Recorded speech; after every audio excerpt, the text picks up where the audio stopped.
Hello, good evening all of you. Welcome to the educational rays. आप सभी साथियों का द एजुकेशनल रेज में स्वागत और अभिनंदन है। और आज की जो हमारी स्पेशल क्लास होने वाली है वो क्लास होगी जो कि प्रीवियस आपको मैं आज नॉर्थ सेट एम्स का पेपर सॉल्व करवाऊंगा। तो अभी तक आपने मेरे चैनल को सब्सक्राइब नहीं किया है तो प्लीज़ आप मेरे चैनल को सब्सक्राइब कर लीजिए, वीडियो को लाइक कर दीजिए और शेयर कर दीजिए और बेल आइकन को भी दबा दीजिए जिससे कि आने वाला नोटिफिकेशन आपको सबसे पहले मिले। तो आज की जो पहला हमारा एमसीक्यू है उसके बारे में हम लोग बात करने जा रहे हैं। आप सभी की जिम्मेवारी है कि जो भी एमसीक्यू आपको दिख रहे हैं इसके आपको एमसीक्यू के आंसर देने हैं जिससे कि आपका नॉलेज इनहेंस होता रहे और ये पता चले कि आपके नॉलेज में कितना ग्रोथ हुआ है। तो आज का पहला MCQ, the apex of heart is formed mostly by the. ये पूछ रहा है कि जो हार्ट का अपेक्स होता है वो मोस्टली किधर फॉर्म होता है, समझ रहे हो। तो देखिए कोई भी चीज़ें होती हार्ट के अंदर, दो चीज़ें पाई जाती, एक पाया जाता अपेक्स और एक चीज़ पाया जाता बेस। क्या पाया जाता है? एक पाया जाता है अपेक्स, मैं बता रहा हूँ, एक क्या पाया जाएगा? अपेक्स। एक अपेक्स होता है और एक होता है बेस। ये दोनों कहाँ होते हैं? हार्ट के अंदर देखने को मिलते हैं, समझ रहे हो। ये कहाँ देखने को मिलेंगे? हार्ट के अंदर देखने को मिलते हैं। तो देखिए जनरली जो अपेक्स होता है इसको हम लोग अपर पोर्शन बोलते हैं। जैसे आप पहाड़ देख पा रहे हो, पहाड़ पे, तो पहाड़ पे जो आप ऊपर पोर्शन देखते हो अपेक्स है, जो नीचे का पोर्शन होता है वो बेस होता है। तो हार्ट के अंदर सारी चीज़ें उल्टा होती है। हार्ट में क्या होता है कि जो अपेक्स है वो नीचे की ओर बनता है और जो बेस होता है ऊपर की ओर बनता है। तो इसमें पूछा है कि अपेक्स हार्ट के किस साइड में बनता है, तो ऑप्शन ए है लेफ्ट वेंट्रिकल, ऑप्शन बी है राइट एट्रियम, ऑप्शन सी है लेफ्ट एट्रियम और ऑप्शन डी है सेंट्रल वेंट्रिकल। ऑप्शन डी है सेंट्रल वेंट्रिकल। तो आप सभी इसके अंदर राइट आंसर बताइए कि हार्ट के अंदर अपेक्स कहाँ पे बनता है, मोस्टली कहाँ पे हार्ट के अंदर अपेक्स बनता है। तो इसके अंदर जो राइट आंसर होगा वो होगा आपका लेफ्ट वेंट्रिकल। किधर होगा? लेफ्ट वेंट्रिकल की ओर क्या होता है? आपका अपेक्स बनता है। देखिए जो लेफ्ट वेंट्रिकल होता है लार्जेस्ट चैम्बर होता है हार्ट का और काफ़ी थिकेस्ट होता है क्योंकि यहाँ से ही हार्ट बार बार जब ब्लड को पंप करता है तो यहाँ पे बहुत ज़्यादा फोर्सफुली ब्लड पूरे बॉडी में जाता है, इसलिए इसका जो चैम्बर होता है चारों चैम्बर से थिकेस्ट होता है, लार्जेस्ट चैम्बर होता है। तो इसके अंदर कई सारे क्वेश्चन पूछते हैं कि what is the largest chamber of the heart, तो आपका आंसर होगा left ventricle. What is which मतलब कि chamber form of the apex, तो आपका आंसर होगा लेफ्ट वेंट्रिकल। तो इसके अंदर जो आपका अपेक्स बनता है कौन बनाता है? आपका लेफ्ट वेंट्रिकल बनाता है। चलिए डियर बढ़ते हैं नेक्स्ट एमसीक्यू की ओर अपने, और इसका पढ़िए और इसका सही जवाब दीजिए। पढ़िए और इसका सही जवाब दीजिए। लेफ्ट वेंट्रिकल हो गया है। दूसरा क्वेश्चन पढ़िए और इसका सही जवाब दीजिए।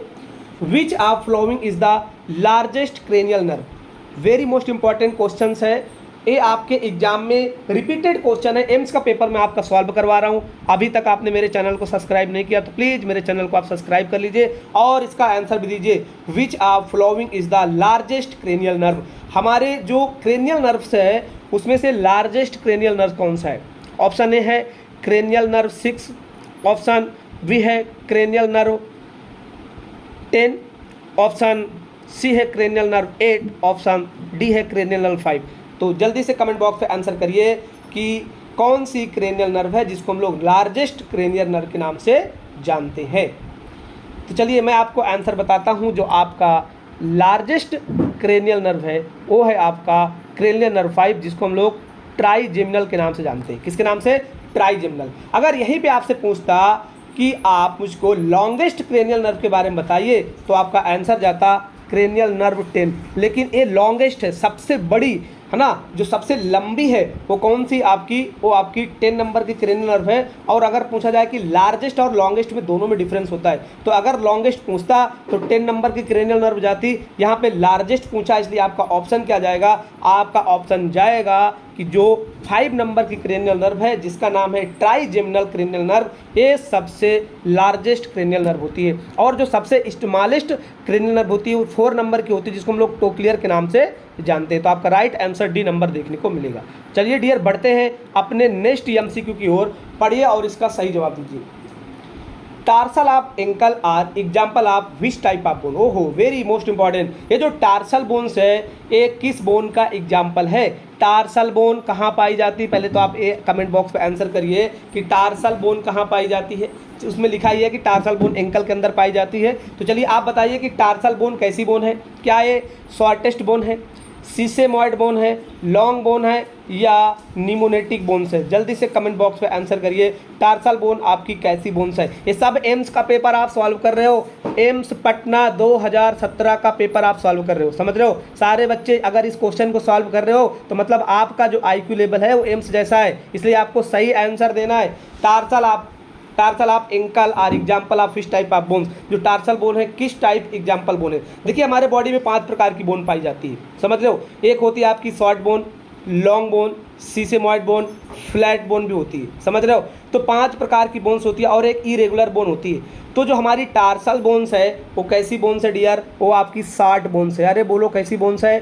शॉर्ट बोन है। अगर हम बात करें सीसेमॉइड बोन की तो जो बेटा जो सीसेमॉइड बोन है आपका पैटेला, जो पैटेला आपने नाम सुना होगा बोन, समझ रहे हो? वो बोन आपकी कैसा है? पैटेला बोन आपकी सीसेमॉइड है। लॉन्ग बोन आपकी फीमर है, ह्यूमरस है, ये सारी आपकी लॉन्ग बोन है, समझ रहे हो? निमोनेटिक कोई बोन्स नहीं होती है, इरेगुलर बोन देखने को मिलता है। तो आपका जो करेक्ट आंसर होगा वो A नंबर देखने को मिलेगा। चलिए डियर बढ़ते हैं अपने नेक्स्ट MCQ की ओर। पढ़िए और इसका सही जवाब दीजिए, पढ़िए और इसका सही जवाब दीजिए। How many bone are there in lower extremities in a normal adult? एक एडल्ट के अंदर जो आपका लोअर एक्सट्रीमिटीज है, मतलब थाई से लेकर के आपके जो एंकल फ्लैंजेस है उसके अंदर टोटल कितनी बोन होती है?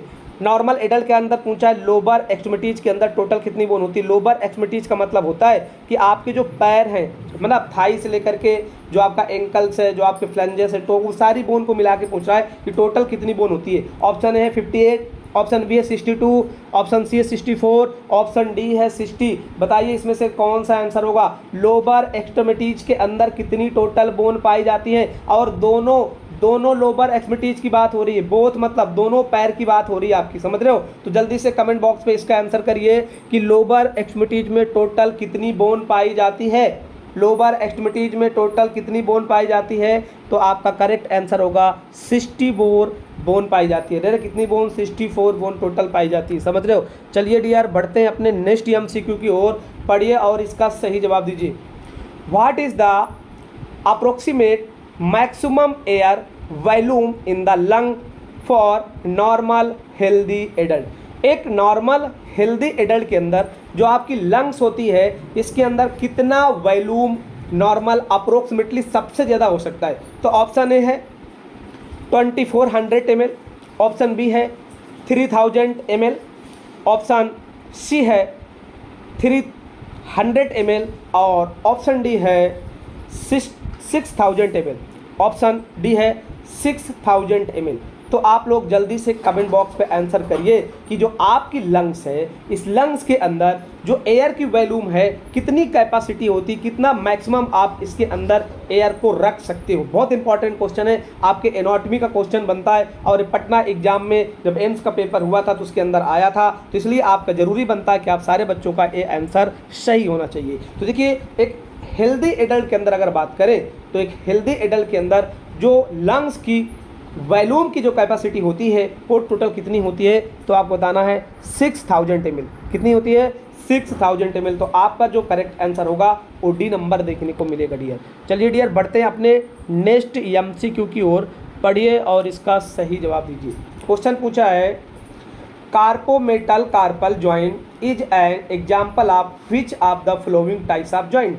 मतलब जो कार्पोमेटा कार्पल जॉइंट है एक किसका एग्जाम्पल है, किस प्रकार के जॉइंट का एग्जाम्पल है, समझ रहे हो? तो देखिए हमारे बॉडी में जहाँ पे बेटा बोन आपस में जुड़ी होती है वहाँ पे एक जॉइंट बनता है। क्या बनता है? आपस में जॉइंट बनता है। तो हमारे बॉडी में 3-4 प्रकार के जॉइंट्स होते हैं, उन जॉइंट के अलग अलग क्लासिफिकेशंस होते हैं, तो उन जॉइंट के बारे में हम लोग बात कर रहे हैं, है ना? तो आप बताइए कि जो कार्पोमेटा कार्पल बोन है, मतलब जहाँ पे कार्पल बोन और मेटा कार्पल बोन आपस में दोनों जुड़ती हैं, ये जो दोनों आपके रिस्ट के पास कार्पल और मेटा कार्पल बोन जुड़ती हैं, इसको हम लोग किस जॉइंट के नाम से जानते हैं या किस प्रकार का एग्जाम्पल है जॉइंट? क्या है? हिंग जॉइंट है बॉल एंड सॉकेट जॉइंट है, पिवोट जॉइंट है, या आपका सैडल जॉइंट है? जल्दी से कमेंट बॉक्स में आंसर करिए कि जो आपका कार्पो मेटाकार्पल जॉइंट है ये किसका एग्जाम्पल है? क्या हिप जॉइंट का एग्जाम्पल है, बॉल एंड सॉकेट जॉइंट का एग्जाम्पल है, या पिवोट जॉइंट का एग्जाम्पल है, या सैडल जॉइंट का एग्जाम्पल है? जल्दी से कमेंट बॉक्स में आंसर करिए कि कार्पो मेटाकार्पल किस प्रकार का आपका जॉइंट है। तो देखिए बेटा, जो कार्पो मेटाकार्पल जॉइंट है ये आपका कैसा जॉइंट है? ये आपका सैडल जॉइंट है। कैसा जॉइंट? Saddle joint. अब देखिए कहाँ पाया जाता है? थंब में भी पाया जाता है। जो आपका थंब है सैडल जॉइंट का एग्जाम्पल है।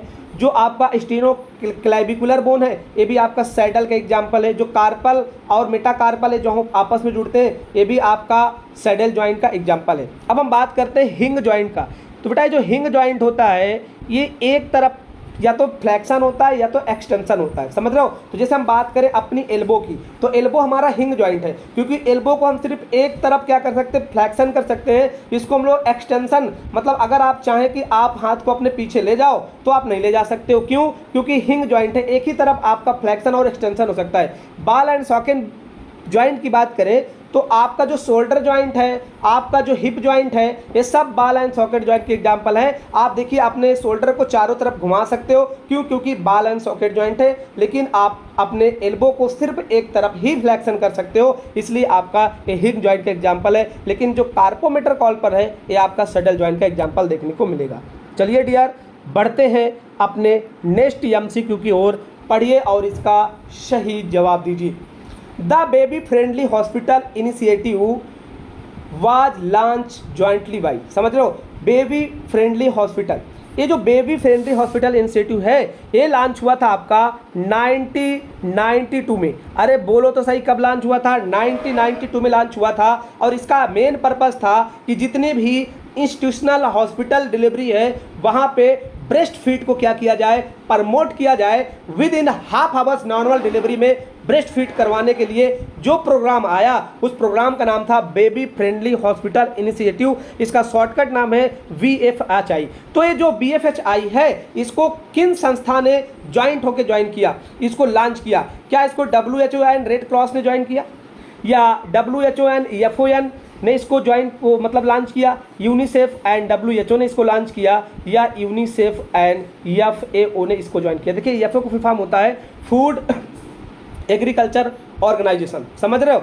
और WHO का फुल फॉर्म आप जानते ही हैं कि वर्ल्ड हेल्थ ऑर्गेनाइजेशन। और यूनिसेफ का फुल फॉर्म आपको पता नहीं तो बता देता हूँ, United nation international children emergency fund इसका फुल फॉर्म होता है। और जो बेटा यूनिसेफ का जो मुख्यालय है ना, हेड क्वार्टर है इसका, वो कहाँ मिलता है? तो आपको बताना है न्यूयॉर्क में।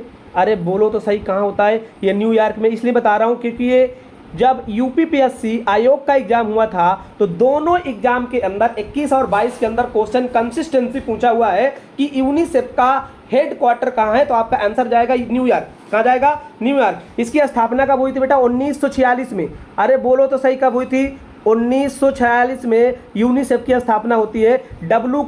WHO का जो हेड क्वार्टर है वो जिनेवा में पड़ता है और इसकी स्थापना 1948 में 7 अप्रैल को हुई थी।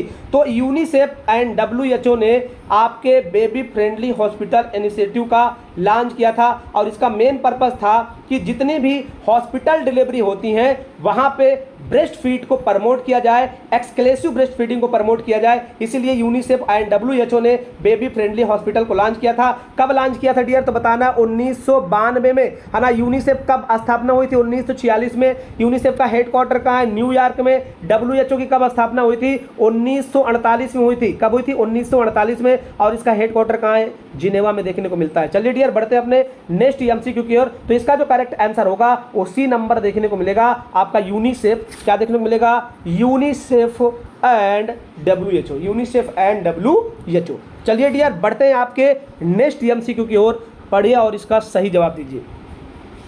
विच of following is an example of ball and socket joint? बिल्कुल ये आंसर आपका गलत नहीं होना चाहिए। अभी मैंने आपको बताया था कि बाल एंड सॉकेट जॉइंट के 2 एग्जाम्पल आपको मैंने बताया था, वही इसमें से फिर आया है और आपको इसका राइट आंसर करना है which are following is an example of ball and socket joint. अभी जो सैफई मेडिकल कॉलेज का पेपर था उसके अंदर भी ये क्वेश्चन पूछा हुआ था, बाल एंड सॉकेट जॉइंट का एग्जाम्पल आरएमएल के एग्जाम में आया था, बाल एंड सॉकेट जॉइंट के एग्जाम्पल। तो आपका ये आंसर बिल्कुल गलत नहीं होना चाहिए, सारे बच्चों का आंसर सही होना चाहिए। ऑप्शन ए है स्कल जॉइंट, ऑप्शन बी है थंब जॉइंट, ऑप्शन सी है हिप जॉइंट, ऑप्शन डी है एल्बो जॉइंट। जल्दी से कमेंट बॉक्स में आंसर करिए कि बाल एंड सॉकेट जॉइंट का एग्जांपल क्या होता है, बाल एंड सॉकेट जॉइंट का एग्जांपल क्या होता है। अब देखिए इसके अंदर ऑप्शन है सूचर स्कल जॉइंट। अरे स्कल को हम बोलते हैं बेटा सूचर जॉइंट, अरे बोलो तो सही क्या बोलते हैं इसको, सूचर जॉइंट के नाम से जानते हैं, समझ रहे हो। और बेटा ए इमूवेबल जॉइंट होता है, इसके अंदर कोई भी मूवमेंट नहीं होता, आपके स्कल के अंदर जो सूचर दिए हुए हैं इसका कोई मूवमेंट नहीं होता। थंब अभी मैंने आपको बताया था कि थंब साइडल जॉइंट के नाम से बोलते। अरे आपका करेक्ट आंसर क्या होगा, हिप जॉइंट, क्योंकि अभी हमने पढ़ा था कि जो हिप जॉइंट है वो बाल एंड सॉकेट जॉइंट का एग्जांपल है। आपका जो शोल्डर जॉइंट है वो आपका बॉल एंड सॉकेट जॉइंट का एग्जांपल है। और एल्बो जॉइंट किसका था, अभी हमने पढ़ा था कि ये एग्जांपल है, जो बाल एंड सॉकेट जॉइंट है ये आपका एग्जांपल हिप जॉइंट हो गया, शोल्डर जॉइंट हो गया। और एल्बो जॉइंट बताओ किसका एग्जांपल था, अभी मैंने बताया था कि ये आपका हिंग जॉइंट का एग्जांपल है। तो आपका जो करेक्ट आंसर होगा वो डियर होगा आपका हिप जॉइंट, मतलब सी नंबर आपका करेक्ट देखने को मिलेगा। याद देखिए बेटा कौन सा नंबर, सी नंबर आपका करेक्ट देखने को मिलेगा। Hip joint is example of ball and socket joint. चलिए डियर बढ़ते हैं अपने नेक्स्ट एमसीक्यू की ओर और पढ़िए और सही जवाब दीजिए। आपको बिल्कुल एक्टिव पार्टिसिपेट होना है, अच्छे से क्वेश्चन को पढ़ना, उसके बाद आपको जवाब देना है, क्योंकि ये अगर आपने क्वेश्चन सॉल्व कर दिया तो एम्स का पेपर आपने सॉल्व कर लिया, क्योंकि जो आप जो पेपर सॉल्व कर रहे हो ये एम्स पटना का पेपर मैं आपसे सॉल्व करवा रहा हूं। और बहुत इंपॉर्टेंट क्वेश्चन आपके आने वाले केजीएमयू और यूपीपीएससी एग्जाम में देखने को यहां से क्वेश्चन जरूर मिलेंगे। तो क्वेश्चन पढ़िए, which of following quadriceps femoris muscles help in flexion of thigh. इसमें से कौन सी बेटा जो फीमोरिस मसल्स है जो कि थाई को फ्लेक्शन होने में मदद करती है। ऑप्शन है रेक्टस फीमोरिस, ऑप्शन बी है वस्टस मीडियसिस, ऑप्शन सी है वस्टस इंटरमीडियस और ऑप्शन डी है वस्टस लेटरालिस, वस्टस लेटरालिस। तो करेक्ट आंसर क्या होगा, which muscles is a responsible for flexion of thigh. आपके जो थाई को फ्लेक्स करते हैं उसके लिए कौन सी मसल्स रिस्पॉन्सिबिलिटी होती है। तो आपका जो करेक्ट आंसर होगा वो होगा रेक्टस फीमोरिस। अरे राइट आंसर क्या होगा इसके अंदर, रेक्टस फीमोरिस राइट आंसर देखने को मिलेगा ए नंबर। अब देखिए बेटा यहाँ पे एक मसल्स का नाम दिया हुआ है जिसका नाम है वस्टस लेटरालिस, और ये बच्चों के अंदर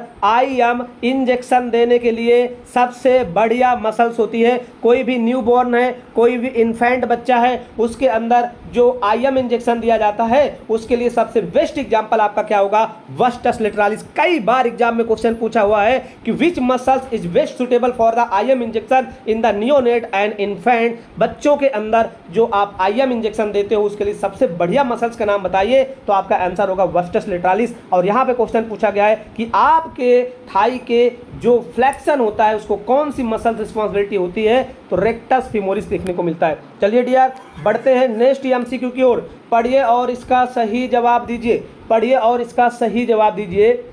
विच are following part of brain control body temperature. Very very most important, इसलिए इंपॉर्टेंट है क्योंकि ये कई बार एग्जाम पे आया है और आज तो आप पटना एम्स का पेपर सॉल्व कर रहे हो तो बिल्कुल कॉन्फिडेंस के साथ आपको आंसर देना है। और ये क्वेश्चन पटना नहीं कम से कम 50 नर्सिंग एग्जाम में आ चुका है, इसलिए आपका फेवरेट क्वेश्चन बनता है और मेरा भी फेवरेट क्वेश्चन, इसलिए मैंने इसको लाया है और आपको इसका सही आंसर देना है। Which are following part of brain control body temperature. आपकी बॉडी का जो टेम्परेचर है ब्रेन का कौन सा पार्ट कंट्रोल करके रखता है, क्या हाइपोथैलेमस रखता है, बी ऑप्शन है हिप्पोकैम्पस रखता है, सी ऑप्शन है पोन्स रखता है, या एमाइगडाला रखता है। समझ रहे हो, एमाइगडाला रखता है। जल्दी से कमेंट बॉक्स में आंसर करिए कि इसमें से कौन सा ऑप्शन है जो राइट है, जो आपकी बॉडी के टेम्परेचर को मेंटेन करने का काम करता है। क्या हाइपोथैलेमस करता है, हिप्पोकैम्पस करता है, पोन्स करता है या एमाइगडाला करता है। जल्दी से कमेंट बॉक्स में आंसर करिए।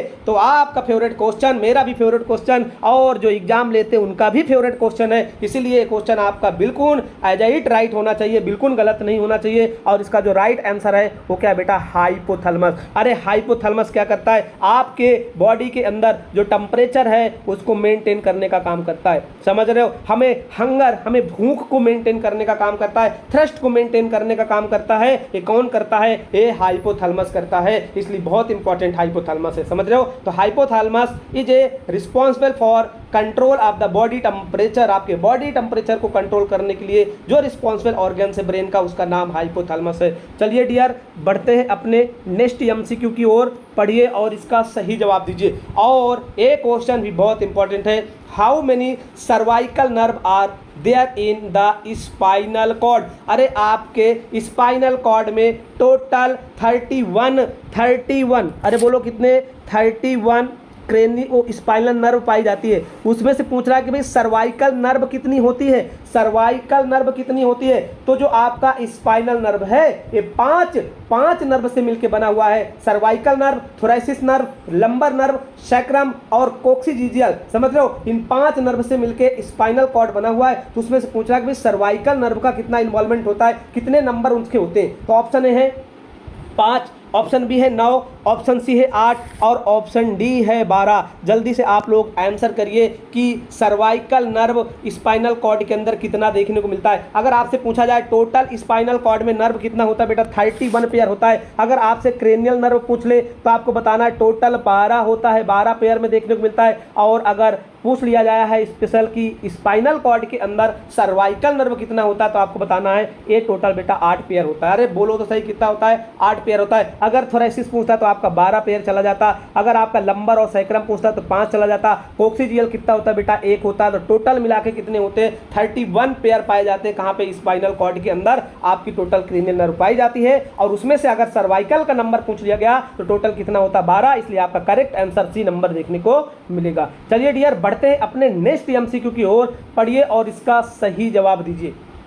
The elbow is an example of joint. जो अभी हमने 2 जॉइंट के बारे में डिस्कशन करके प्रीवियस क्वेश्चन में आए हैं और फिर से क्वेश्चन आ गया। सोचिए कि पटना के एग्जाम में स्केलेटन सिस्टम से मात्र 3 से 4 एमसीक्यू आ गए, तो बहुत इंपॉर्टेंट आपका स्केलेटन सिस्टम होने वाला है और हम भी उसी को सॉल्व कर रहे हैं। और अगर ये क्वेश्चन आता है तो मुझे उम्मीद है कि आने वाले एग्जाम में आप सही करके आओगे, क्योंकि आप जहां पे पढ़ रहे हो आपको क्वालिटेटिव क्लासेस यहाँ पे मिलेगी। ऐसे क्वेश्चन करवाऊंगा जो रिपीटेड किसी पेपर में जरूर आए हैं और आपको आने वाले एग्जाम पे हेल्प करेंगे। लेकिन अभी तक आपने मेरे चैनल को सब्सक्राइब नहीं किया तो प्लीज मेरे चैनल को आप सब्सक्राइब कर लीजिए और वीडियो को लाइक भी कर दीजिए और शेयर भी कर दीजिए, जिससे कि आने वाले जितने भी मेरे लेक्चर हैं आपको सबसे पहले मिले। तो बताइए, the elbow is a example of joint. अरे एल्बो जॉइंट के बारे में पूछा है, अरे बोलो तो सही, एल्बो जॉइंट किसका एग्जाम्पल है? क्या ये हिंग जॉइंट का एग्जाम्पल है, पिवोट का है, या कॉन्डिलॉइड का है, या प्लानर का है? जल्दी से कमेंट बॉक्स पे आंसर करिए। अभी हमने बात किया था कि जो एल्बो जॉइंट है वो किसका एग्जाम्पल है बेटा, हिंग जॉइंट का एग्जाम्पल है। तो आपका करेक्ट आंसर क्या आ जाएगा, ए नंबर देखने को मिलेगा। चलिए डियर, बढ़ते हैं अपने नेक्स्ट एमसीक्यू की ओर।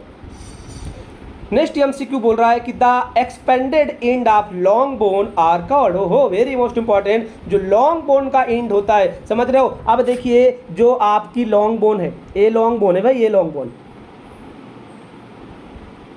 ये है आपकी लॉन्ग बोन, समझ रहे हो। इस लॉन्ग बोन में कई सारे प्लेटें पड़ी होती है ना।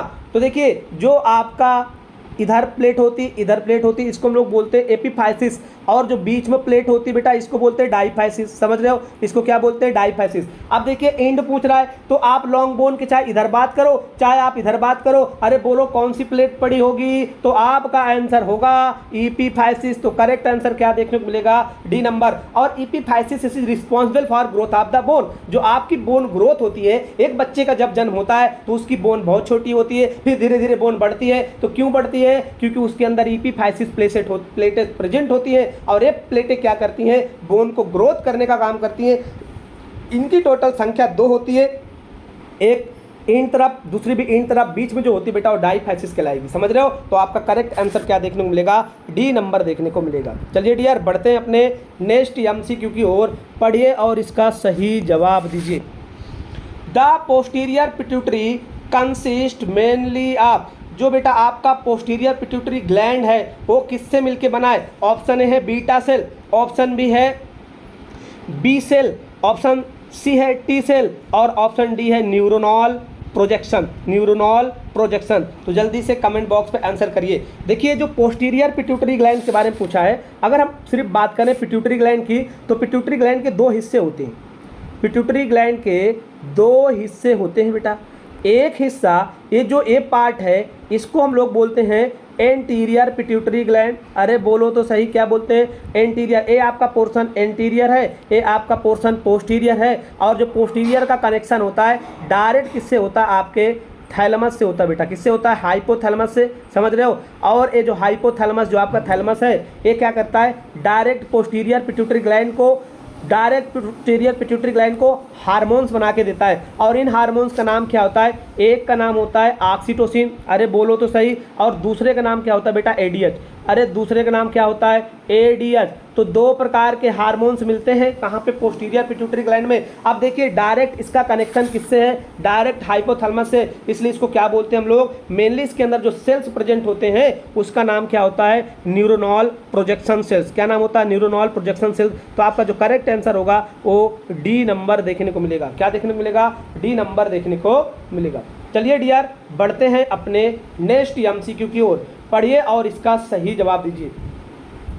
विच of the following hormones is not secret from the anterior pituitary gland? किसी भी बच्चे का ये आंसर तो बिल्कुल गलत नहीं होना चाहिए। अभी हमने डिस्कशन किया कि पोस्टीरियर पिट्यूटरी ग्लैंड में कौन से हार्मोन्स निकलते हैं। ये पूछ रहा है कि कौन से हार्मोन्स हैं जो कि एंटीरियर पिट्यूटरी ग्लैंड से नहीं निकलते हैं। तो ऑप्शन ए है एड्रीनोकॉर्टिकोट्रोपिन हार्मोन, ऑप्शन बी है प्रोलैक्टिन, ऑप्शन सी है ह्यूमन ग्रोथ हार्मोन्स और ऑप्शन डी है आपका ऑक्सीटोसिन। ऑप्शन डी है आपका ऑक्सीटोसिन। तो इसमें से कौन सा हार्मोन्स है जो कि आपके एंटीरियर पिट्यूटरी ग्लैंड से सिक्रीट नहीं होता है? तो अभी हमने पढ़ा कि भाई कौन सा हार्मोन्स है? अरे ऑक्सीटोसिन हार्मोन्स है। कहाँ से निकलता है? पोस्टीरियर पिट्यूटरी ग्लैंड से निकलता है। क्या काम होता है? लैक्टेशन में, मिल्क के एजेक्शन में मदद करता है, यूट्रस के कॉन्ट्रैक्शन में मदद करता है। जब लेबर होता है तो यूट्रस को कॉन्ट्रैक्ट करके रखता है, पीपीएच को प्रिवेंट करने में मदद करता है। अरे कौन करता है? ऑक्सीटोसिन करता है। इसीलिए तो ऑक्सीटोसिन को लव हार्मोन्स के नाम से भी जानते हैं। किसके नाम से? लव हार्मोन्स के नाम से जानते हैं। जब मदर बेटा ब्रेस्ट फीड करवाती है और बच्चा ब्रेस्ट फीड करता है तो मदर और बच्चे का जो बॉन्ड बनता है वो बॉन्ड किसके द्वारा बनता है? वो ऑक्सीटोसिन के द्वारा बनता है। क्योंकि जब जब बच्चा ब्रेस्ट फीड करेगा उसमें से मिल्क निकलेगा, बच्चा खुश होगा क्योंकि उसकी जो भूख है वो मिटेगी, तो उसको प्यार होगा। अरे किससे होगा? अपनी माँ से होगा। इसीलिए उसका हार्मोन्स का नाम क्या रख दिया गया बेटा? लव हार्मोन, लविंग हार्मोन्स के नाम से जानते हैं। किसको? ऑक्सीटोसिन को। यूट्रस के अंदर कॉन्ट्रैक्शन कौन लाता है? ऑक्सीटोसिन। लेबर में कौन सा हार्मोन्स मदद करता है? ऑक्सीटोसिन। अरे पीपीएच को कौन प्रिवेंट करता है? ऑक्सीटोसिन। कहाँ से निकलता है? पोस्टीरियर पिट्यूटरी ग्लैंड से निकलता है। बहुत इंपॉर्टेंट क्वेश्चन बनते हैं ये। 4-5 क्वेश्चन एग्जाम में बार बार पूछे जाते हैं। आपको इसको क्या करना है? अपना याद कर लेना है। चलिए भाई नेक्स्ट एमसीक्यू की ओर बढ़ते हैं। पढ़िए और इसका सही जवाब दीजिए। देखिए आपके क्वेश्चन में फिल इन द ब्लैंक्स आ गया है। आपको इसमें से जो 4 ऑप्शन दिया है उसके अंदर आपको क्या करना है? फिल करना है। तो जल्दी से आंसर को पढ़िए और सही जवाब दीजिए। आपको फिल इन द ब्लैंक्स यहाँ पे भरना है। क्वेश्चन क्या पूछा हुआ है? A is a cell that manufacture and store the protein keratin. जो बेटा प्रोटीन केराटिन है इसको मैन्युफैक्चर और इसको स्टोरेज का काम कौन करता है? देखिए जो केराटिन प्रोटीन है ना, केराटिन प्रोटीन से आपका नेल बना हुआ है, आपके हेयर बने हुए हैं, है ना। तो जो हेयर और नेल बने हुए हैं इसको बनाने का काम कौन करता है? मतलब केराटिन प्रोटीन को बनाने का और स्टोरेज करने का काम इसमें से कौन सा है? 4 ऑप्शन आपके सामने है। पहला ऑप्शन है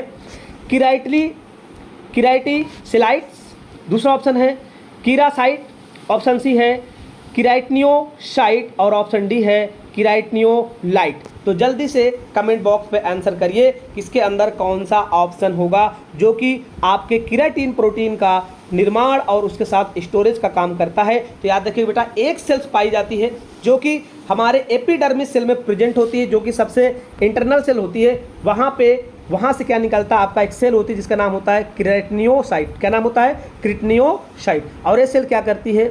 केराटिन प्रोटीन और उसका स्टोरेज का काम करती है। तो आपका जो करेक्ट आंसर होगा वो क्या होगा, सी नंबर देखने को मिलेगा। चलिए डियर बढ़ते हैं नेक्स्ट एमसीक्यू की ओर। Which of following is a example of synarthrosis joint, very most important. देखिए कितने क्वेश्चन जॉइंट से 2017 में आपके सिर्फ कहाँ से आए थे बेटा, आपके स्केलेटन सिस्टम से देखने को मिला था। तो कितना इंपॉर्टेंट टॉपिक है स्केलेटन सिस्टम और कितने इंपॉर्टेंट जॉइंट है। क्वेश्चन पूछा है कि which of following is a example of synarthrosis joint. अब देखिए बेटा जो सिनआर्थरोसिस जॉइंट है इसका एक नाम और होता है, उसको हम लोग क्या बोलते हैं, अरे बोलो, उसको हम बोल सकते हैं बेटा सूचर जॉइंट। क्या बोल सकते हैं, सूचर जॉइंट, उसको सूचर जॉइंट के नाम से भी जानते हैं। तो आपको आइडिया लग गया होगा कि इसका करेक्ट आंसर क्या देखने को मिलेगा। तो देखिए इसके अंदर जो करेक्ट आंसर है वो होगा आपका फाइब्रस जॉइंट, ए नंबर देखने को मिलेगा। आप देखिए इसके अंदर रिस्ट जॉइंट दिया हुआ है। अभी हमने बात किया कि जो रिस्ट जॉइंट होता है मतलब इसको हम लोग कार्पल जॉइंट के नाम से जानते हैं, सैडल जॉइंट, हिप जॉइंट जहाँ पे आपका थाई फिट होता है, एल्बो जहाँ पे आपकी बेटा बोन प्रेजेंट होती है, क्या बोलते हैं आपके रेडियस और अल्नर बोन होती है, समझ रहे हो, उसको हम लोग एल्बो जॉइंट बोलते हैं, है ना। जहाँ पे ह्यूमरस बोन आपस में जुड़ी होती है रेडियस और अल्नर से, उसको हम लोग एल्बो जॉइंट के नाम से जानते हैं। तो जो आपका फाइब्रस जॉइंट है, स्कल सूचर जॉइंट है, इसी का नाम सिनआर्थरोसिस जॉइंट के नाम से जानते हैं। और ए इमूवेबल जॉइंट होता है, इसके अंदर कोई भी मूवमेंट देखने को नहीं मिलता है। तो ये कहाँ मिलता है, एक तो आपके सूचर बोन में मिलता है, समझ रहे हो। दूसरा बेटा फीमेल के जो पेल्विस होती है ना, जहाँ पे सिम्पैसिस प्यूबिस होता है, जहाँ पे सिम्पैसिस प्यूबिस की बोन आपस में जॉइंट होती है, उस जॉइंट को भी हम लोग फाइब्रस जॉइंट बोलते हैं, क्योंकि वहाँ पे भी मूवमेंट देखने को नहीं मिलता। तो उसी को हम लोग फाइबर जॉइंट और स्कल जॉइंट के नाम से जाना जाता है, समझ रहे हो। चलिए डियर, तो इसका जो करेक्ट आंसर होगा ए नंबर होगा। बढ़ते हैं अपने नेक्स्ट एमसीक्यू की ओर, पढ़िए और इसका सही जवाब दीजिए। Which of following hormone inhibit release of growth hormones, हो वेरी मोस्ट इंपॉर्टेंट। इसमें से कौन सा हार्मोन्स रिस्पॉन्सिबल है जो कि ग्रोथ हार्मोन्स को क्या कर देता है, इनहिबिट कर देता है। अरे क्या कर देता है, इनहिबिट कर देता है। तो ऑप्शन ए है डोपामिन, ऑप्शन बी है सोमाटोट्रोफिन, ऑप्शन सी है सोमाटोस्टैटिन और ऑप्शन डी है आपका thyrotropin inhibiting hormone, thyrotropin inhibiting hormone. तो जल्दी से कमेंट बॉक्स पे आंसर करिए किसमें से कौन सा हार्मोन्स है जो कि ग्रोथ हार्मोन्स के रिलीज को क्या कर देता बेटा, बंद कर देता है, बंद कर देता है। तो याद रखिएगा, देखिए जो ग्रोथ हार्मोन्स है आपका, ग्रोथ हार्मोन, जीएच हार्मोन, ये क्या करता है, हमारे बोन्स को ग्रोथ करता है। जब बोन्स हमारे ग्रोथ होते हैं तभी तो हमारी बॉडी ग्रोथ होती है। तो ये ग्रोथ हार्मोन्स कहाँ से निकलता है, तो ये तो निकलता है आपके एंटीरियर पिट्यूटरी ग्लैंड से। कहाँ से निकलता है, एंटीरियर पिट्यूटरी ग्लैंड से। और हमारे एक और ग्लैंड है जिसका नाम है बेटा लीवर। अरे बोलो तो सही, क्या नाम है उसका, लीवर। और लीवर से एक हार्मोन्स निकलता है जिसका नाम है सोमाटोस्टैटिन। क्या नाम है, सोमाटोस्टैटिन। सोमाटोस्टैटिन क्या करता है कि ग्रोथ हार्मोन्स के प्रोडक्शन को रोक देता है। तो उसको इनहिबिट करने का काम कौन करता है, सोमाटोस्टैटिन करता है। कहाँ से निकलता है, लीवर से निकलता है। ग्रोथ हार्मोन्स कहाँ से निकलता है, एंटीरियर पिट्यूटरी ग्लैंड से निकलता है। और जो हमारी बॉडी की ग्रोथ होती है, बॉडी की ग्रोथ नहीं, मैं स्पेशल बोलूंगा बेटा, ये बोन्स का ग्रोथ करता है। अरे बोलो तो सही, किसका ग्रोथ करता है, बोन्स का ग्रोथ करता है। जब बोन्स ग्रोथ होते हैं तभी तो हमारा ग्रोथ होता है। तो ग्रोथ हार्मोन बहुत रिस्पॉन्सिबल होता है ग्रोथ करने के लिए। और अगर इसकी कमी हो जाए तो डॉर्फिज्म हो जाता है। जो बच्चे बौने हो जाते हैं उसको डॉर्फिज्म बोलते हैं। और अगर इसका लेवल बढ़ जाए तो क्या कहलाता है, जीजीएस्टिज्म हो जाता है, मतलब बच्चे की ग्रोथ वहाँ पे बढ़ जाएगी। चलिए डियर, बढ़ते हैं अपने नेक्स्ट एमसीक्यू की ओर, पढ़िए और इसका सही जवाब दीजिए। Oxytocin is mainly involve in which of following function. बेटा जो ऑक्सीटोसिन है, अभी हम लोगों ने बात किया था कि ऑक्सीटोसिन के कितने सारे फंक्शन होते हैं। और देखिए ये आपके पटना पेपर में भी पूछा हुआ था कि oxytocin is mainly involve in which of following function, ये किस फंक्शन में मदद करता है। ऑप्शन है मोटर स्किल। अरे मोटर स्किल क्या होता है, जो आपके हाथ पैर होते हैं ये चलते हैं, क्या इसको मोटर स्किल के नाम से जानते हैं। क्या इसमें ऑक्सीटोसिन मदद करता है, बिल्कुल नहीं। चाइल्ड बर्थ एंड लैक्टेशन, हो very most important, child birth and lactation. अभी हमने बात किया था कि चाइल्ड बर्थ में मदद करता है, मतलब लेबर में मदद करता है। लैक्टेशन मतलब जब बच्चा ब्रेस्ट फीड करता है तो हाँ वहां से मिल्क निकलता है। मिल्क निकालने का काम कौन करता है, आपका ऑक्सीटोसिन काम करता है। इसलिए जो आपका करेक्ट आंसर होगा वो बी नंबर देखने को मिलेगा। सी नंबर बेटा ग्रोथ एंड मेंटल एबिलिटी। अरे ग्रोथ हार्मोन्स के लिए रिस्पॉन्सिबल कौन है, ग्रोथ हार्मोन्स। Growth hormones. और कौन हो सकता है यहाँ पे बेटा, यहाँ पे मेंटल में आपको TRH हो सकता है, आपका थायराइड स्टिमुलेटिंग हार्मोन हो सकता है। रेगुलेशन ऑफ ब्लड प्रेशर, अरे ये ब्लड प्रेशर को क्यों रेगुलेट करेगा, ये ब्लड प्रेशर को रेगुलेट नहीं करता, इसका काम है चाइल्ड बर्थ करवाना, इसका काम है लैक्टेशन करवाना। तो करेक्ट आंसर आपका बी नंबर देखने को मिलेगा। चलिए डियर बढ़ते हैं अपने नेक्स्ट MCQ की ओर, पढ़िए और इसका सही जवाब दीजिए। Which of the following is a not related to MMR vaccine, इसमें से कौन सा ऑप्शन है जो कि MMR वैक्सीन से रिलेटेड नहीं है। जल्दी से सारे बच्चों का कमेंट बॉक्स पे आंसर डल जाना चाहिए और नाम के साथ डालिएगा, नाम के साथ अपना कमेंट बॉक्स पे आंसर डालिएगा। जल्दी से कमेंट बॉक्स पे आंसर करें। क्या बेटा रुबेला होगा, रुबेला क्या MMR का पार्ट नहीं है, मीजल्स क्या MMR का पार्ट नहीं है, रिकेट्स का MMR का पार्ट नहीं है, मम्स क्या MMR का पार्ट नहीं है। तो इसमें से कौन सा वैक्सीन है जो कि MMR का पार्ट नहीं है, जल्दी से कमेंट बॉक्स पे आंसर कर दीजिए। तो देखिए MMR का मतलब होता है मीजल्स मम्स रुबेला। तो ये तो बेटा तीनों ऑप्शन आपके होंगे, ये तीनों ऑप्शन आपके होंगे, ये भी होगा, ये भी होगा, ये भी होगा, एक नहीं होगा, कौन होगा, रिकेट्स। इसलिए आपका जो करेक्ट आंसर जाएगा वो क्या चला जाएगा, रिकेट्स चला जाएगा, क्योंकि रिकेट्स को MMR के अंदर नहीं रखा जाता है। चलिए रिकेट्स किसके कमी से होता है बेटा, ए विटामिन डी की कमी से होता है। और एक कहाँ पे देखने को मिलता है, छोटे बच्चों के अंदर देखने को मिलता है। अगर उनको विटामिन डी नहीं दिया गया तो उनकी हड्डियाँ टेढ़ी मेढ़ी हो जाएंगी, रिकेट्स हो जाएगा उनके अंदर, समझ रहे हो। इसलिए बच्चों को थोड़ी सी धूप दिखाना चाहिए कि जिससे उनको विटामिन डी मिल सके, और विटामिन डी मिला तो रिकेट्स खत्म हो जाएगा, उनको रिकेट्स कभी नहीं होगा, समझ रहे हो। तो जो आपका करेक्ट आंसर होगा वो क्या होगा, रिकेट्स देखने को मिलेगा। चलिए डियर बढ़ते हैं नेक्स्ट MCQ की ओर, पढ़िए और इसका सही जवाब दीजिए। क्वेश्चन पूछा है the causative agent of lime disease, lime disease का कॉजेटिव एजेंट क्या है। ऑप्शन ए है रिकेट्सिया प्रोवोजेकी, ऑप्शन बी है, बी ऑप्शन है आपका वल्फा वायरस, सी ऑप्शन है आपका बोरिएला ब्रैक्डोरफेरी, ऑप्शन डी आपका ट्रिपिनोसोमा ब्रुसियाई गैमियम्स। तो जल्दी से कमेंट बॉक्स पे आंसर करिए बेटा लाइम डिसीज का कॉजेटिव एजेंट क्या है, लाइम डिसीज का कॉजेटिव एजेंट क्या है। तो याद रखिएगा बेटा जो लाइम डिसीज होता है उसका जो कॉजेटिव एजेंट होता है उसका नाम है बोरिएला ब्रैक्डोरफेरी। क्या नाम है, बोरिएला ब्रैक्डोरफेरी। ये एक बेटा आपका लाइम डिसीज है, क्या है, लाइम डिसीज। और एक कहाँ देखने को मिलता है डियर, तो ये देखने को मिलता है आपका जो लाइम डिसीज है बेटा, कहाँ देखने को मिलता है आपको, तो ये देखने को मिलता है आपको स्किन के अंदर देखने को मिलता है। चलिए डियर बढ़ते हैं अपने नेक्स्ट MCQ की ओर, पढ़िए और इसका सही जवाब दीजिए। Who among the following advise the autoclave use for sterilization. बहुत ही इंपॉर्टेंट क्वेश्चन। देखिए यहाँ पे आपको क्वेश्चन गलत करने के लिए है ना, एग्जामिनर चाहता है कि आप क्वेश्चन को गलत करो, इसलिए उसने इस लैंग्वेज में क्वेश्चन को पूछा है कि आपका यहाँ पे आंसर गलत हो जाए। तो आप पहले क्वेश्चन को सही समझिए, क्या क्वेश्चन पूछा है, who among the following advise नहीं, एडवाइस था, गलत लिख गया इसमें, advise the autoclave use for sterilization. बेटा जो स्टरलाइजेशन को यूज करने के लिए पहले किसने एडवाइज किया। ऑप्शन ए है चार्ल्स चैम्बरलैंड, ऑप्शन बी है रॉबर्ट कोच, ऑप्शन सी है एडवर्ड जेनर, और ऑप्शन डी है एंटवान लीवेनहॉक। तो इसमें से 4 ऑप्शन है, इसमें से किसने पहली बार स्टरलाइजेशन यूज करने के लिए एडवाइस दिया था, समझ रहे हो, एडवाइस दिया था, इसलिए एडवाइस दिया, इसलिए आपको करेक्ट आंसर बताना इसके अंदर। बताइए जल्दी से सारे बच्चे कमेंट बॉक्स पे आंसर करिए भाई, किसने एडवाइस दिया था, किसने एडवाइस दिया था, जल्दी से बताइए, जल्दी से बताइए।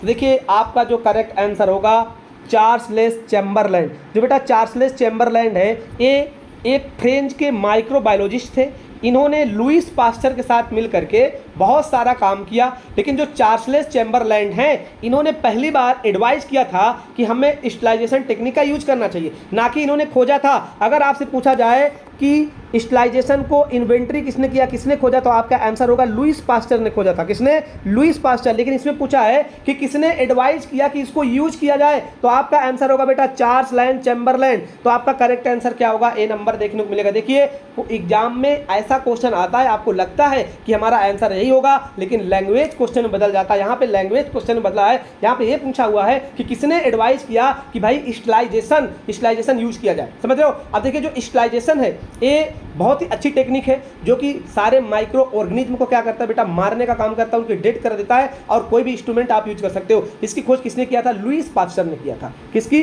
Lewis pasture. लेकिन एडवाइस किसने किया था? चार्लेस चैम्बरलैंड ने किया था। समझ रहे हो? तो करेक्ट आंसर आपका ए नंबर देखने को मिलेगा। चलिए डियर, बढ़ते हैं नेक्स्ट एमसीक्यू की ओर। पढ़िए और इसका सही जवाब दीजिए। Widal is a serological test is used to detect the presence of which following pathogenic microorganism. देखिए आप विडाल टेस्ट करवाते हो, समझ रहे हो? तो मैं आपको बता दूं बेटा, विडाल टेस्ट कहाँ करवाते हो आप? तो विडाल टेस्ट आप करवाते हो टाइफाइड वाले केस में। कहाँ करवाते हो? टाइफाइड वाले केस में। जिस पेशेंट को टाइफाइड वाला बुखार हो जाए वहाँ पे आप विडाल टेस्ट करवाते हो। तो अब हमारा क्वेश्चन बनता है कि टाइफाइड कौन करता है? कौन सा कॉजेटिव एजेंट है जो टाइफाइड करता है, जिसको आप विडाल के अंदर डिटेक्ट करने का काम करते हो? तो ऑप्शन ए है ई कोलाई, ऑप्शन बी है माइकोबैक्टीरियम ट्यूबरक्लोसिस, ऑप्शन सी है हीमोफिलस इन्फ्लुएंजा, ऑप्शन डी है साल्मोनेला टाइफी। और आपका जो करेक्ट आंसर होगा वो क्या होगा? साल्मोनेला टाइफी, क्योंकि salmonella typhi is a responsible for typhoid fever. ये टाइफाइड फीवर के लिए रिस्पॉन्सिबल है। और टाइफाइड में जो आप डायग्नोसिस करते हो बेटा, उस डायग्नोसिस का नाम क्या होता है? अरे बोलो तो सही, उसका नाम होता है विडाल सीरोलॉजिकल टेस्ट। अब देखिए माइकोबैक्टीरियम ट्यूबरक्लोसिस ये क्या करता है बेटा? टीबी कॉज करता है। हीमोफिलस इन्फ्लुएंजा ये बच्चे के अंदर थ्रोट इन्फेक्शन कर सकता है। ई कोलाई अरे ये यूरिनरी ट्रैक्ट इन्फेक्शन करता है। और बच्चे के अंदर क्या करता है बेटा? मेनिंजाइटिस कर सकता है। समझ रहे हो? तो आपका जो करेक्ट आंसर होगा वो होगा साल्मोनेला टाइफी। डी ऑप्शन आपका करेक्ट देखने को मिलेगा। चलिए डियर, बढ़ते हैं नेक्स्ट एमसीक्यू की ओर। पढ़िए और इसका सही जवाब दीजिए। Which following micro organism causes gonorrhoea? Which of following micro organism causes gonorrhoea? देखिए बेटा, जो गोनोरिया है एक एसटीडी डिसीज है। एसटीडी का मतलब होता है सेक्सुअल ट्रांसमिटेड डिसीज। समझ रहे हो? सेक्सुअल ट्रांसमिटेड डिसीज एक गोनोरिया डिसीज होता है। ये फीमेल्स के अंदर या मेल्स के अंदर, दोनों के अंदर देखने को मिल सकता है। इसके लिए कौन सा माइक्रो ऑर्गेनिज्म रिस्पॉन्सिबल है? तो आपका ऑप्शन ए है स्टेलस गोनोरिया, ऑप्शन बी है स्ट्रिप्टोकोकस निमोनाई, ऑप्शन सी है स्टेरोटोस्ट गोनोरिया और ऑप्शन डी है नाइजीरिया गोनोरिया। तो करेक्ट आंसर बताइए भाई, जो गोनोरिया किस पॉजिटिव एजेंट की वजह से देखने को मिलता है? एक प्रकार का सेक्सुअल ट्रांसमिटेड डिसीज है जो कि ड्यूरिंग सेक्स करते समय यह डिसीज बेटा फैल सकता है। तो बताइए कौन सा माइक्रो ऑर्गेनिज्म है जो कि एसटीडी मतलब कि गोनोरिया कॉज करता है? तो आपका करेक्ट आंसर होगा नाइजीरिया गोनोरिया। अगर किसी को नाइजीरिया गोनोरिया हो जाता है तो वहाँ पे जो डिस्चार्ज देखने को मिलता है वो ग्रीनिश कलर का वेजाइनल डिस्चार्ज देखने को मिलता है। और बेटा इसके प्रिवेंशन के लिए एमोक्सिलिन 625 mg और मेट्रोनिडाजोल 400 mg यूज किया जाता है। और इसको प्रिवेंट करने के लिए ड्यूरिंग इंटरसेक्सुअल कोर्स कंडोम का यूज किया जा सकता है, जिससे कि जितनी भी एसटीडी डिसीज है, चाहे एचआईवी हो या अन्य जितनी भी सेक्सुअल ट्रांसमिटेड डिसीज है, उससे बचा जा सके। तो इसका सबसे बेस्ट प्रिवेंशन क्या होता है बेटा? आपका कंडोम हो सकता है। और जब बीमारी एक बार हो जाएगी तो फिर उसमें आपका एंटीबायोटिक देखने को मिलेगा। चलो बढ़ते हैं डियर अपने नेक्स्ट एमसीक्यू की ओर। पढ़िए और इसका सही जवाब दीजिए। What is the optimum temperature in an autoclave to achieve stability? समझ रहे हो? देखिए ऑटोक्लेव के बारे में पूछा हुआ है। ऑटोक्लेव भारत में सबसे चीपेस्ट मेथड है, स्टरलाइजेशन का एक पार्ट है ऑटोक्लेव, जिसके अंदर हम जो भी इंस्ट्रूमेंट होते हैं उसको एक ऑटोक्लेव मशीन आती है, उसके अंदर सारे इंस्ट्रूमेंट को डालते हैं और वो ऑटोक्लेव करके पूरे इंस्ट्रूमेंट को क्या कर देता है? स्टरलाइजेशन कर देता है। तो पूछा गया है कि कितना ऑप्टिमम टेम्परेचर रखा जाए कि वहाँ पे हमको स्टार्टिलिटी मिल सकती है? तो ऑप्शन है 121 degree Celsius for 30 minute, option B है 60 degree Celsius for 30 minute, option C है 34 degree Celsius for 30 minute, option D है 27 डिग्री सेल्सियस फॉर 20 मिनट। तो जल्दी से कमेंट बॉक्स में आंसर करिए कि कितना डिग्री टेम्परेचर आप रखते हो ऑटोक्लेव में। तो देखिए बहुत ही फेमस क्वेश्चन है, काफ़ी ये चीपेस्ट मेथड है। और यहाँ पे बेटा जो आप टेम्परेचर यूज करते हो 121 डिग्री सेल्सियस फॉर 30 मिनट। और इसके अंदर जो आप प्रेशर लगाते हो कितने एलबी का लगाते हो? तो इसके अंदर जो आप प्रेशर लगाते हो वो लगाते हो आप 15 एलबी का प्रेशर। तो कभी कभी प्रेशर भी पूछा जाता है। तो ऑटोक्लेव में जो आप टेम्परेचर रखते हो वो 121 डिग्री सेल्सियस रखते हो, टाइम 30 मिनट के लिए रखते हो। और जो वहाँ पे एल्बो आपका प्रेशर यूज होता है वो कितना होता है? 15 देखने को मिलता है। समझ रहे हो? तो आपका करेक्ट आंसर ए नंबर देखने को मिलेगा। चलिए डियर बढ़ते हैं नेक्स्ट एमसीक्यू की ओर, पढ़िए और इसका सही जवाब दीजिए। Which of following involve the introduction of antibodies into the body from an animal or person already immune to the disease. इसमें से कौन सा इम्यूनिटी है जो रिस्पॉन्सिबल है पर्सन के अंदर एंटीबॉडी प्रोड्यूस करने की, जो ऑलरेडी किसी इम्यूनो डिसीज से क्या था बेटा, ऑलरेडी किसी को इम्यूनो डिसीज से ग्रसित था। समझ रहे हो? तो ऑप्शन है क्या वहाँ पे एक्टिव इम्यूनिटी काम करती है, ऑप्शन बी है आर्टिफिशियली एक्वायर्ड पैसिव इम्यूनिटी काम करती है, option C naturally acquired passive immunity काम करती है, या ऑप्शन डी इनेट इम्यूनिटी काम करती है। तो देखिए जो इम्यूनिटी होती है वो दो प्रकार की होती है, एक होती है आपकी इनेट इम्यूनिटी और एक होती है आपकी पैसिव इम्यूनिटी। समझ रहे हो? तो जो इनेट इम्यूनिटी होती है ये जन्मजात हमको हमारी बॉडी से मिलती है, और जो आपकी आर्टिफिशियल इम्यूनिटी होती है इसको हमें बाहर से अचीव करना पड़ता है। तो जो पर्सन ऑलरेडी इम्यूनो रिस्पॉन्स होता है उसके अंदर जो एंटीबॉडी बनती है वो कौन बनाता है बेटा, आर्टिफिशियली एक्वायर्ड पैसिव इम्यूनिटी। मतलब जो हम लोग वैक्सीन देते हैं, इस वैक्सीन से जो हमें बॉडी में इम्यूनिटी मिलती है उस इम्यूनिटी का नाम होता है आर्टिफिशियली एक्वायर्ड पैसिव इम्यूनिटी। तो आपका करेक्ट आंसर बी नंबर देखने को मिलेगा। चलिए डियर बढ़ते हैं अपने नेक्स्ट एमसीक्यू की ओर, पढ़िए और इसका सही जवाब दीजिए। Type 1 hyper sensitive is mediated bye. जो टाइप 1 हाइपर सेंसिटिव है वो किससे बना होता है, आईजीजी, आईजीजी, आईजीजीएम, आईजीए। जल्दी से कमेंट बॉक्स पे आंसर करिए। यहाँ से मैं आपको 4-5 एमसीक्यू करवाऊंगा, 4-5 एमसीक्यू करवाऊंगा। बहुत सारे एमसीक्यू यहाँ से पूछे जाते हैं, और अगर आपने इसको पढ़ लिया तो एक क्वेश्चन आपको यहाँ से देखने को आपके एग्जाम में मिल सकता है। तो पूछा है बेटा टाइप 1 हाइपर सेंसिटिव जो मेडिएटेड होता है कैसे होता है, क्या वो आईजीजी होता है, आईजी होता है, आईजीएम होता है और आईजीए होता है। देखिए यहाँ पे जो आपका करेक्ट आंसर है वो होगा आईजीई। क्या होगा, आईजीई, बी नंबर देखने को करेक्ट मिलेगा। तो जो आईजीई है ये हाइपर सेंसिटिव के लिए रिस्पॉन्सिबल होता है। अब बेटा जो आईजीजी दिया हुआ है और आईजीएम ए टाइप 2 हाइपर सेंसिटिव होता है, और अगर हम बात करें कि जो आपका रिएक्शन साइटोटॉक्सिस होता है वो आपको थर्ड देखने को मिलता है, जो डिले होता है वो फोर्थ देखने को मिलता है। अब देखिए जो आईजीजी इम्यूनो बॉडी है या इम्यूनोग्लोबिन्स है, ये हमारे बॉडी का सबसे लार्जेस्ट या सबसे मतलब लार्जेस्ट नहीं बोलूँगा, मोस्ट अबंडेंट जो इम्यूनोग्लोबिन्स होता है वो क्या होता है, आईजीजी। और जो सबसे लार्जेस्ट इम्यूनोग्लोबिन होता है वो आईजीएम होता है। और जो आईजी होता है ये आईजीए कहाँ पाया जाता है बेटा, ये मिल्क में पाया जाता है। कहाँ पाया जाता है, मिल्क में पाया जाता है, सलाइवा में पाया जाता है, म्यूकस में पाया जाता है, आपके टीयर में पाया जाता है। कौन सा, आईजीए। आईजीई कहाँ, जहाँ पे हाइपर सेंसिटिव हो जाता है वहाँ पे कौन सा इम्यूनोग्लोबिन काम करता है, आईजीई। आईजीजी कहाँ काम करता है, जब भी हमें कोई क्रोनिक कंडीशन होती है तो आईजीजी काम करता है, और जब हमें कोई एक्यूट बीमारी होती है तो आईजीएम बढ़ जाता है। तो चारों ही इम्यूनोग्लोबिन से आपके क्वेश्चन पूछे जाते हैं। तो आपका जो करेक्ट आंसर होगा वो बी नंबर देखने को मिलेगा। चलिए डियर बढ़ते हैं अपने नेक्स्ट एमसीक्यू की ओर, पढ़िए और इसका सही जवाब दीजिए। रोड से बैक्टीरिया, जो रॉड से बैक्टीरिया है, रॉड से बैक्टीरिया आर कॉल्ड, है ना। तो रॉड से बैक्टीरिया किसको बोलते हैं, क्या आप कोकाई को बोलते हो, क्लस्टर को बोलते हो, बैसिलस को बोलते हो, या बेटा आप स्पिरोचिट्स को बोलते हो, ना, स्पिरोचिट्स को बोलते हो। तो जल्दी से बताइए कि रॉड शेप बैक्टीरिया कहाँ देखने को मिलता है, रॉड शेप। देखिए बेटा जो आपका बैसिलस होता है वो कैसा होता है, आपका रॉड शेप बैक्टीरिया देखने को मिलता है। समझ रहे हो? अब देखिए जो आपकी कोकाई है ना, ये विब्रियो शेप का होता है। कैसा होता है, विब्रियो शेप, ऐसे देखने को मिलता है। और जो आपका बैसिलस होता है ये रॉड शेप, ऐसे सीधा सीधा बैक्टीरिया देखने को मिलता है। क्लस्टर वाले बैक्टीरिया ऐसे देखने को मिलते हैं, ग्रुप में देखने को मिलते हैं। तो आपका जो करेक्ट आंसर होगा उसी नंबर देखने को मिलेगा। चलिए डियर बढ़ते हैं नेक्स्ट एमसीक्यू की ओर, पढ़िए और इसका सही जवाब दीजिए। टेम्परेचर आप 98.7 degree Fahrenheit is approximately equal two degree of Celsius. जो 98.7 डिग्री फ़ारेनहाइट में टेम्परेचर है इसको आप सेल्सियस में कितना मानोगे, सेल्सियस के अंदर आप कितना मानोगे। तो ऑप्शन ए है 38.16, ऑप्शन बी है 37.56, ऑप्शन सी है 37.06 और ऑप्शन डी है 36.52। तो देखिए जो नॉर्मल टेम्परेचर होता है बॉडी का तो होता है 98.6 फ़ारेनहाइट, और अगर हम इसको सेल्सियस में बात करें तो कितना होता है बेटा, 37 डिग्री सेल्सियस। समझ रहे हो? तो अब अगर 98.7 को हम बदलना चाहें तो हम इसको बोल सकते हैं 37.0 डिग्री सेल्सियस आपको देखने को मिलेगा। तो आपका जो करेक्ट आंसर होगा वो सी नंबर देखने को मिलेगा।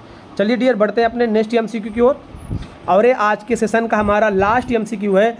पढ़िए और इम्पॉर्टेंट क्वेश्चन है, पढ़िए और इसका सही जवाब दीजिए। और अभी तक आपने मेरे चैनल को सब्सक्राइब नहीं किया तो प्लीज़ मेरे चैनल को सब्सक्राइब कर लीजिए, वीडियो को भी लाइक कर दीजिए और शेयर कर दीजिए, जिससे कि आने वाली वीडियो आपको सबसे पहले मिले। क्वेश्चन पूछा है, difference between systolic and diastolic blood pressure is called. जो आपका सिस्टोलिक और डायस्टोलिक प्रेशर है, इसके बीच के डिफरेंस को क्या बोलते हैं? क्या इसको पल्स रेंज बोलते हैं, पल्स लेंथ बोलते हैं, पल्स डिफिसिट बोलते हैं, या पल्स प्रेशर बोलते हैं? जल्दी से कमेंट बॉक्स पे आंसर करिए कि difference between systolic and diastolic pressure को क्या बोला जाता है?